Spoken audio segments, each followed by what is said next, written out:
أعوذ بالله من الشيطان الرجيم. بسم الله الرحمن الرحيم. ولقد زينا السماء الدنيا بمصابيح وجعلناها رجوما للشياطين وأعتدنا لهم عذاب السعير.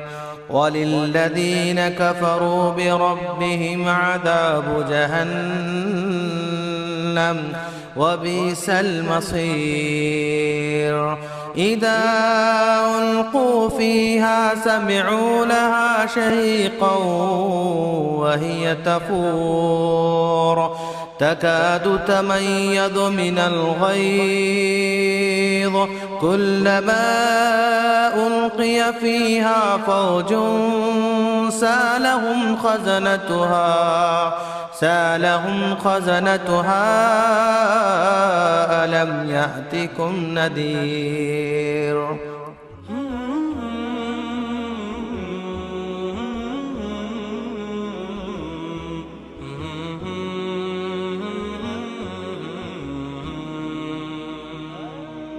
اب اس کے بعد غیبت معاشرے کی ایک اور مہلک بیماری. اس موضوع پر تقریر کرنے کے لیے تشریف لا رہی ہے انیسہ بنت اختر بادشاہ، جو کہ الصف الثانی من العالمیہ کی طالبہ ہے. السلام علیکم ورحمۃ اللہ وبرکاتہ. نحمدہ ونصلی علی رسولہ الکریم. اما بعد. محترم صدر جلسہ اور عزیز سامعین و سامعات، آج کے اس 5ویں سالانہ اجلاس میں میرا موضوع سخن ہے غیبت معاشرے کی ایک مہلک بیماری. اللہ تعالیٰ کا تقوی اختیار کرو اور اپنی روزمرہ کی زندگی کو پرہیزگاری سے مزین کرو. یہی تقوی تمہیں شر کی روک تھام کرنے والا بنائے گا. عزیز سامعین و سامعات، کیا آپ نے اس مرض کا اندازہ کیا جو ہمارے معاشرے کو گھن کی طرح کھائی جا رہی ہے، جس کے زہریلے جراثیم تیزی سے پھیل رہے ہیں، جس سے ہماری کوئی مجلس اور کوئی محفل خالی نہیں ہے، اور وہ مرض ہے غیبت، جس کے مہلک اثرات افراد اور معاشرے کو برباد کر رہی ہے. شاہد ہی کچھ ایسے لوگ ہیں جو اس مرض سے واقف نہیں ہیں. وہ اسے عام بیماری اور معمولی بات سمجھتے ہیں، حالانکہ اس کے خطرناک نقصانات معاشرے کو برباد کر رہے ہیں، جس کی وجہ سے بھائیوں میں ناچاقیاں، دوستوں میں دوریاں، حتیٰ کہ میاں بیوی میں اختلافات اور باپ بیٹے میں پھوٹ پڑ رہی ہے.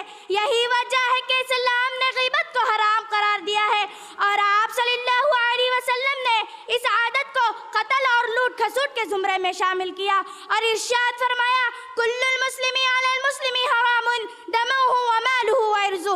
صحیح مسلم، ہر مسلمان پر دوسرے مسلمان کا خون، مال اور آبرو عرضی حرام ہے. ان تمام باتوں سے بڑھ کر اللہ کا ارشاد سنیے ولا یغتب بعضکم بعضا ایحب احدکم ان یاکل لحم اخیہ میتا فکرہتم. سورۃ الحجرات آیت نمبر 21. تم ایک دوسرے کی غیبت نہ کرو. کیا تم میں سے اپنے مردہ بھائی کا گوشت کھانا پسند کرتے ہو؟ ظاہر سی بات ہے کہ تم اسے پسند کرتے ہو. ہمیں قرآنی آیات پر غور کرنی چاہیے کہ اللہ تعالیٰ نے غیبت کی مثال کس طرح بیان کی گئی ہے، کیونکہ مردہ انسان کا گوشت کھانے کے تصور ہی سے انسان کو گھنانے لگتی ہے، چاہے وہ کافر ہی کا جسم کیوں نہ ہو. اور اگر مسلمان کا جسم ہے تو معاملہ اور بھی برا ہے. جب سڑی ہوئی لاش ہو تو اسے کھانے کا تصور کون کرے گا؟ یہ ہے غیبت کا اسلامی تصور، لیکن ہم اس سے غفلت برتتے ہیں. اس کے بغیر تو ہماری مجلس ادھوری رہتی ہے. غیبت کا مفہوم بتاتے ہوئے خود رسول صلی اللہ علیہ وسلم نے ارشاد فرمایا اتدرون ما الغیبہ، کیا تم جانتے ہو کہ غیبت کیا ہے؟ صحابہ نے عرض کیا اللہ ورسولہ عالم، اللہ اور اس کے رسول بہتر جانتے ہیں. تو آپ صلی اللہ علیہ وسلم نے فرمایا ذکر کا آقا کا بما یکرہ، تم اپنے بھائی کا تذکرہ اس انداز میں کرنا کہ وہ اسے ناپسند کرے. جو لوگ اس برائی کو ہلکا سمجھتے ہیں انہیں رسول صلی اللہ علیہ وسلم کا فرمان ذہن میں رکھنا چاہیے کہ معراج کا واقعہ بتاتے ہوئے فرمایا معراج کی رات میں چند ایسے لوگوں کے پاس سے گزرا جنہیں تانبے کے ناخن دیے گئے تھے. وہ خود اپنے سینوں اور چہروں کو نوچ رہے تھے. میں نے پوچھا اے جبریل علیہ السلام یہ کون لوگ ہیں؟ تو جبریل علیہ علیہ السلام نے کہا یہ وہ لوگ ہیں جو دنیا میں لوگوں کا گوشت کھایا کرتے تھے، یعنی ان کی غیبت کیا کرتے تھے۔ عزیز سامعین و سامعات، اور ایک مشہور واقعہ سن لیجئے کہ ایک مرتبہ حضرت عائشہ رضی اللہ عنہا نے حضرت صفیہ رضی اللہ عنہا کے بارے میں صرف اتنا جملہ کہہ دیا کہ صفیہ جو کچھ چھوٹے قد کی ہے، تو آپ صلی اللہ علیہ وسلم نے فرمایا اے عائشہ تم نے ایسی بات کہہ دی ہے، اگر اس بات کو سمندر کے پانی میں ملا دی جائے تو پورے سمندر کا پانی خراب ہو جائے گا۔ عزیز سامعین و سامعات، غیبت زنا سے بھی بدتر ہے۔ صحابہ کرام رضی اللہ عنہم نے پوچھا او کیسے؟ تو آپ صلی اللہ علیہ وسلم نے فرمایا اگر کوئی شخص زنا کرے اور اللہ تعالیٰ سے توبہ کرے تو اللہ تعالیٰ اسے معاف کر دے گا، کیونکہ غیبت کرنے والے کی توبہ اس وقت تک قبول نہیں ہوتی جب تک وہ شخص معاف نہ کرے جس کی غیبت کی جائے۔ ان تمام حدیث کو سامنے رکھ کر اپنے آپ کا جائزہ لے تو یہ بات ہمارے معاشرے میں بالکل چھوٹی سی ہے، اس کے بغیر تو ہمارے معاشرے میں گندی گالیاں بھی دی جاتی ہے۔ اس مرض میں مبتلا شخص اپنے آپ کو صحیح اور دوسروں کو غلط سمجھنے لگتا ہے، اسی لیے اپنی زبان پر لگام دیجئے اور جتنا ہو سکے اس مرض غیبت سے بچنے کی کوشش کیجئے۔